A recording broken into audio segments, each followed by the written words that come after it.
हाय दोस्तों, नमस्कार। आपका होस्ट, आपका दोस्त, मेरा नाम शैलेंद्र तिवारी है। दोबारा आप लोगों के सामने मैं प्रेजेंट हो रहा हूँ इस चैनल के माध्यम से।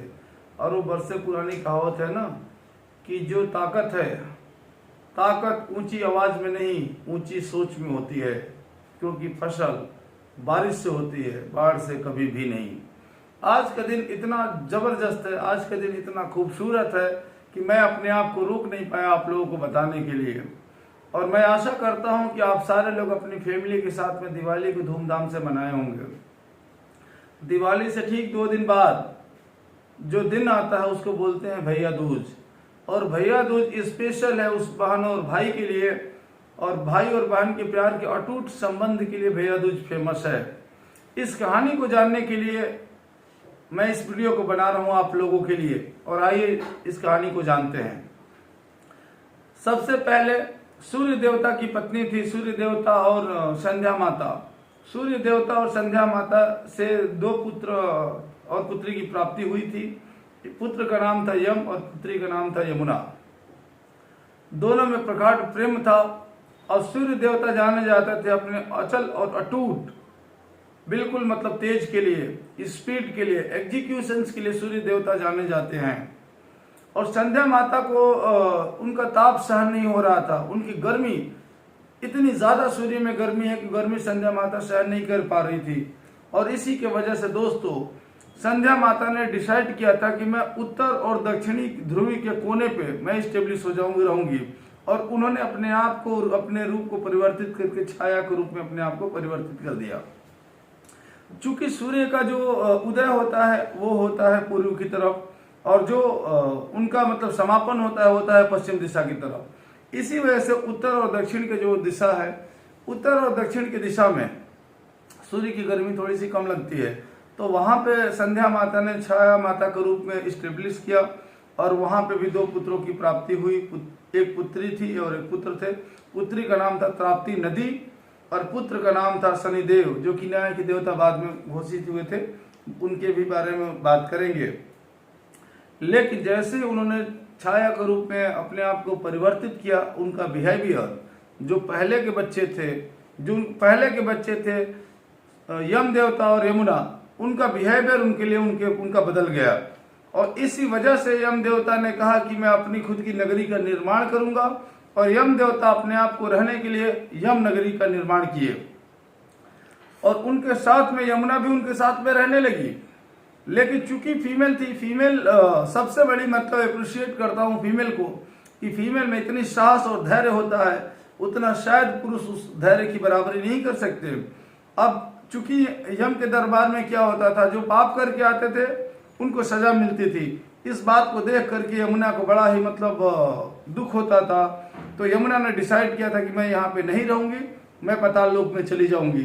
तो यमुना माता ने अपने आप के डिसीजन से पाताल लोक में चली गई। और भाई बहन में इतना ज्यादा अटूट प्रेम था, यम देवता में और यमुना माता में इतना ज्यादा अटूट प्रेम था कि इसी के वजह से एक बार यमुना माता ने यमराज को निमंत्रण दिया था अपने यहाँ आने के लिए।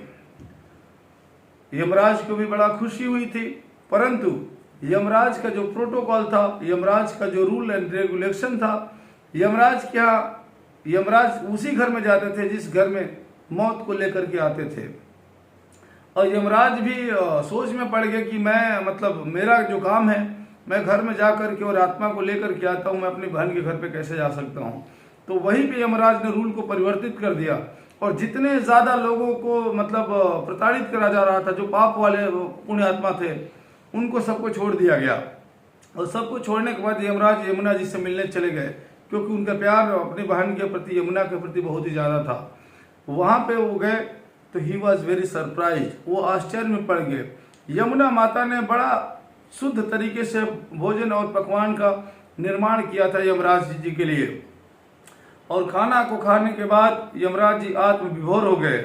उसके बाद उन्होंने यमुना माता को वस्त्र, आभूषण, बहुत सारा दान दक्षिणा में दिया और उनको गले लगाया।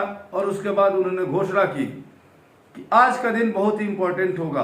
तो यमुना माता ने उनसे एक वरदान दोबारा मांग लिया कि आज का दिन ही नहीं, दिवाली के दूसरे दिन जब आएगा, उस दिन भैया दूज को मनाया जाएगा। और मैं आपको आज से ही आमंत्रित करती हूँ हर साल आपको आना होगा। तो यमराज ने उनको कहा कि जो तुम्हारी इच्छा है वही इच्छा पूरी होगी। इसी वजह से दोस्तों, आज के दिन अगर कोई भी व्यक्ति यमुना जी में स्नान करके और शाम को जो पूजा पाठ यम देवता की करता है उसको बहुत ज्यादा धन्य धान्य की प्राप्ति होती है। इसके अलावा वो महाकाल पे भी विजय प्राप्ति कर लेता है। आज के दिन की कहावत है जो कि स्कंद पुराण में वर्णन है उसका, कि आज के दिन यमुना नदी में जो स्नान करेगा और आज के दिन जो यम देवता की पूजा करेंगे शाम को, उस व्यक्ति को कभी भी यम के दरवाजे पर जाने की जरूरत नहीं है। उनकी आत्मा सीधे वैकुंठ जाएगी, उनकी आत्मा कभी भी यम में नहीं जाएगी। मैं आपसे भी अपील करूंगा ऑल द फैमिली मेंबर्स कि अगर आपके लिए पॉसिबल बनता है तो यमुना में स्नान करिए और यम देवता की पूजा करिए, और अगर ये पॉसिबल नहीं बनता है तो कोई बात नहीं, हम सब के घर में गंगा जल है, गंगा जल को अपने आप पे छिड़किए और यम देवता की पूजा करिए, जिसके वजह से आपको सेम ब्लेसिंग आपको मिलेगी। अगर आपको ये वीडियो पसंद आई है तो इस वीडियो को सब्सक्राइब और लाइक जरूर करिए। आपका प्यार हमें पुरानी वीडियो में भी मिला हुआ है, और अगर आपका प्यार इसी तरीके से मिलता रहा तो हमें भी मोटिवेशन मिलता है दूसरी वीडियो को बनाने के लिए। तो आज के लिए इतना ही है। Thank you very much and take care of yourself, take care of your family too. Thank you very much, all the best.